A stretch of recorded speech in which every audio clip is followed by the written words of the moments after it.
ਕਾਰੀਗਰਾਂ ਦੇ ਹੱਥ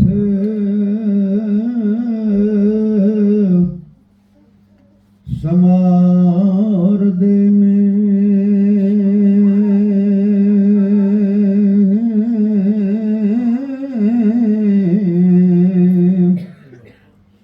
ਇਹ ਵੱਜੇ ਵੰਜਲੀ ਨਾ ਬਿਨਾ ਛੇਕਿਆਂ ਆਂਦੇ, ਜਿਨਸਾਂ ਲੱਖ ਪਾਵੇਂ ਇਹ ਸ਼ਾਨਦਾਰ ਹੋਣ, ਉਹ ਖਾਣੇ ਬਣਦੇ ਨਹੀਂ ਬਿਨਾ ਸੇਕਿਆਂ ਦੇ। ਸੁਭਾਨ ਅੱਲਾਹ।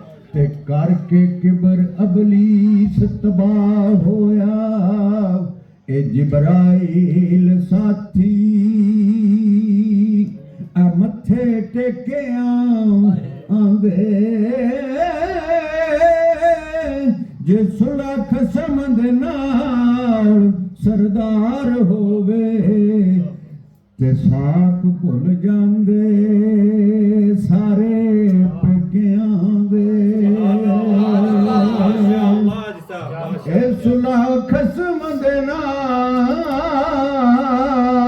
ਜੇ ਸਰਦਾਰ ਹੋਵੇ ਤੇ ਸਾਕ ਭੁੱਲ ਜਾਂਦੇ ਸਾਰੇ ਪੇਕਿਆਂ ਦੇ। ਤੇ ਬਿਨਾਂ ਕਰਮ ਦੇ ਇਸ਼ਕ ਨਸੀਬ ਨਹੀਂ। ਇਹ ਲਫ਼ਜ਼ ਇਸ਼ਕ ਜਿਹੜਾ ਨਾ, ਇਹ ਸਿਰਫ ਲੋਕਾਂ ਸੁਣਿਆ, ਸਿਰਫ ਲਫ਼ਜ਼ ਇਸ਼ਕ ਜਿਹੜਾ ਲੋਕਾਂ ਸੁਣਿਆ। ਇਹਦੇ ਤਿੰਨ ਲਫ਼ਜ਼ ਨੇ, ਐਨ, ਸ਼ੀਨ ਤੇ ਕਾਫ। ਐਨ ਤੋਂ ਮੁਰਾਦ ਹੈ ਕਿ ਯਕਸੂਈ ਨਾਲ ਬੇਰਿਆ ਇਬਾਦਤ ਉਸ ਵਾਹਿਦਹੁ ਸ਼ਰੀਕ। ਤੇ ਸ਼ੀਨ ਦਾ ਮੁਰਾਦ ਹੈ ਸ਼ਰੀਅਤ ਮੁਹੰਮਦੀ ਦੇ ਤਾਬੇ, ਸ਼ਰੀਅਤ ਮੁਹੰਮਦੀ ਦੇ ਤਾਬੇ। ਤੇ ਕਾਫ ਤੋਂ ਮੁਰਾਦ ਹੈ ਕੁਰਬਾਨੀ, ਅੱਲਾਹ ਤੇ ਅੱਲਾਹ ਦੇ ਰਸੂਲ ਦੇ ਦੀਨ ਵਾਸਤੇ, ਅੱਲਾਹ ਤੇ ਅੱਲਾਹ ਦੇ ਰਸੂਲ ਵਾਸਤੇ ਕੁਰਬਾਨੀ ਦੇਣੀ। ਅਸੀਂ ਸ਼ਾਇਦ ਇਸ਼ਕ ਨੂੰ ਕੁਝ ਹੋਰ ਸਮਝਦੇ ਹਾਂ, ਲੇਕਿਨ ਅਸਲ ਇਸ਼ਕ ਦਾ ਮਫ਼ਹੂਮ ਜਿਹੜਾ ਉਹ ਇਹ ਬਿਨਾ ਕਰਮ ਦੇ ਇਸ਼ਕ ਨਸੀਬ ਨਹੀਂ।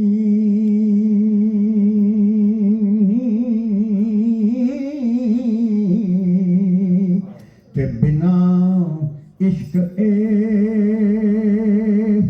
ਪਾਂਬੜ ਮੱਚਦੇ ਇਹ ਨਹੀਂ। ਆਖੇ ਇਸ਼ਕ ਦੇ ਨੱਚਣਾ ਪੈ ਜਾਂਦਾ, ਉਹ ਭੁੱਲੇ ਸ਼ਾਹ ਵਰਗੇ ਐਵੇਂ ਨੱਚਦੇ ਨਹੀਂ। ਸੁਭਾਨ ਅੱਲਾਹ। ਨਾਰੇ ਤਕਬੀਰ, ਅੱਲਾਹੁ ਅਕਬਰ, ਨਾਰੇ ਰਿਸਾਲਤ, ਯਾ ਰਸੂਲ ਅੱਲਾਹ, ਜश्न ईद मिलादुन नबी जिंदाबाद। हे आखे इश्क दे नचना पै जांदा, ओ भुल्ले शाह वर्गे एवें नचदे नहीं। ते इश्क सोने मुहम्मद दा होवे वरना होर इश्क वाले सानू जचदे नहीं। कमली वाले दे सज्जन गुलाम जेड़े ए बिना जिक्र हुजूर